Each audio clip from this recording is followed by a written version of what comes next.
네, 안녕하세요.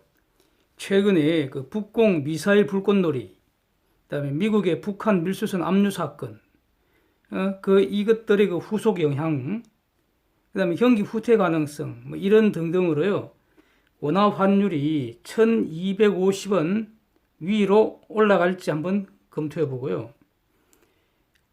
외환 투자 전략으로서 달러 선물 ETF, 달러 선물 레버리지 ETF 이것들 그 바이 앤 홀더 전략을 지지합니다. 즉, 롱 포지션 전략을 지지합니다. 이 경우 이익이 증가할 때마다 적절한 범위에서 조금씩 인버스로 해지하는 거 잊지 마시기 바랍니다. 그러니까 수시로 제가 말씀드리고 있는 건데요. 저는 시장을 예측하지 않는다. 시장에 적응한다. 이걸 실천하려고 합니다. 그 우수한 개인 또는 우수한 집단보다도 이들이 참가하는 시장이 훨씬 더 우수하기 때문에 시장을 한 발 앞서가려고 하지 말고요. 이는 실패할 가능성이 너무 높고요. 성공하더라도 그거는 우수한 노력의 결과가 아니라 우연일 뿐이라는 겁니다. 시장에 한 발 늦게 뒤따라가는 것, 즉 시장에 적응하는 것, 이것이 가장 현명하고 가장 쉽다. 이것이 제가 깨달은 것입니다. 그래서 저는 이것을 실천하려고 합니다. 시장이 정답이고, 그래서 정답을 보고 따라가는 것. 예?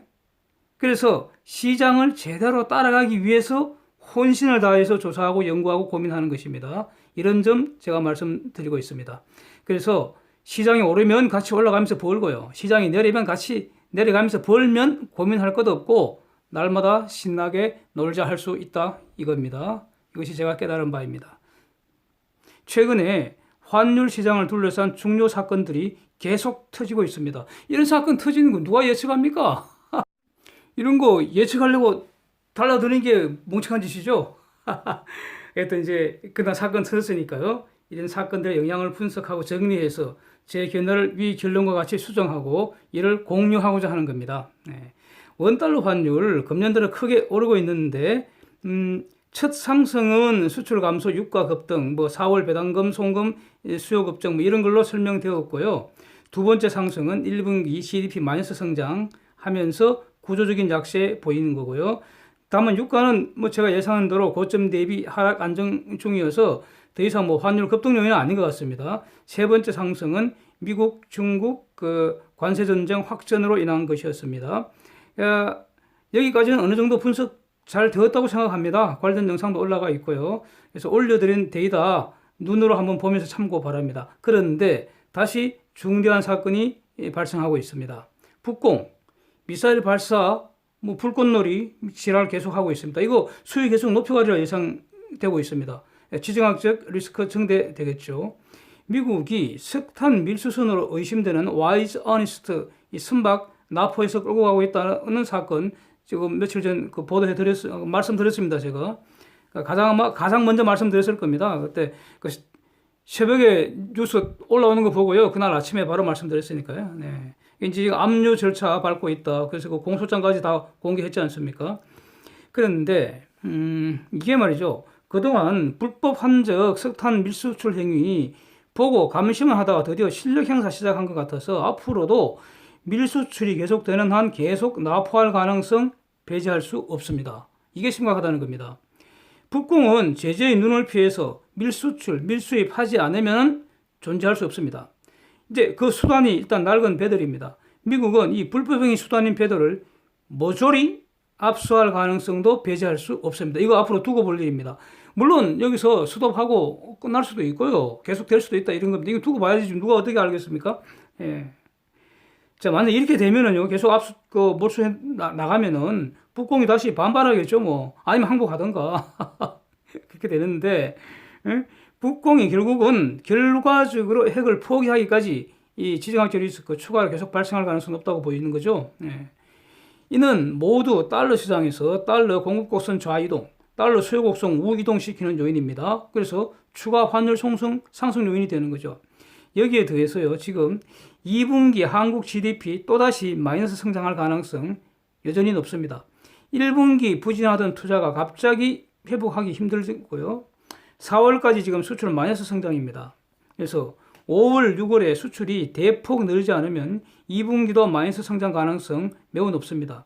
이렇게 되면요, 한국은 공식적으로 리세션 됩니다. 이거 환율 수급 곡선 불리하게 또 이동시킵니다. 그래서 앞으로 또 환율 상승 요인입니다. 그런데 문제는 이 한국 그 경기 후퇴 여부, 이거 아주 구조적인 문제여서 쉽게 해결되지 않으리라는 점, 이게 지금 문제라는 겁니다. 예. 근데 달러 강세 요인은 지속됩니다. 미국 경제가 지금 너무 좋잖아요.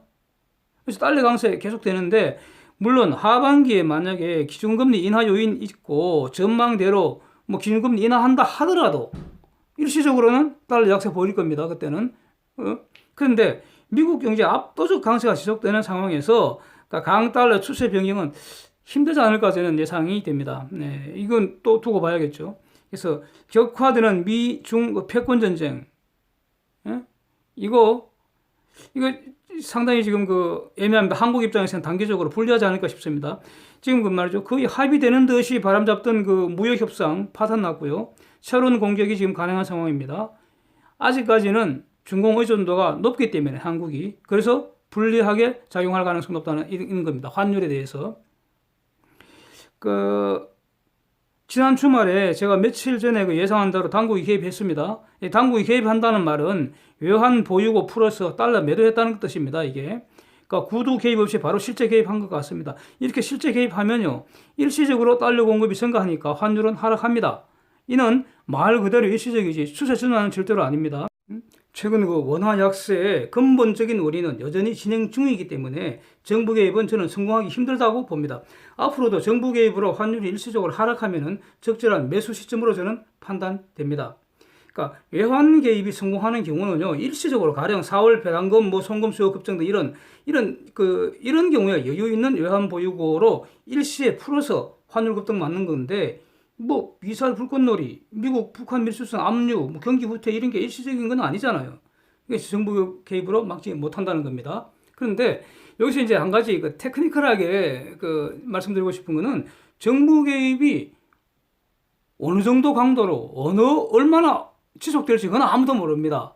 따라서 정부 개입으로 하락하면은 저거는 결국은 실패할 건데, 그러나 효과가 어디까지는 지켜봐야 되는 겁니다. 그래서 그때는 일단 소나기는 피해야 되니까 뭐 정부 개입해서 환율 하락하고 있는데 무작정 들이밀지 말고요. 그때는 어디까지 떨어지는지 이렇게 신나게 놀면서 보고 있다가 정부 개입이 끝나가는 시점에 딱 사야 된다는 겁니다. 이게 테크니컬한 어떤 내용들입니다. 그렇고요. 환율 하락 요인은 일시적이었던 배당금, 송금 수요 마무리된 거 이외에는 없는 것 같아요. 그래서 원달러 환율 아직도 추가 상승 가능성 높다고 보여집니다. 이제는. 만약에 위 언급된 사건들이 불리하게 진행된다면 저는 상방 2250원 정도 가능성 열어두고 시장 변화에 적절히 적응해야 할 것 같습니다. 계속 지켜보겠습니다. 이상입니다. 함께 놀아주셔서 감사합니다.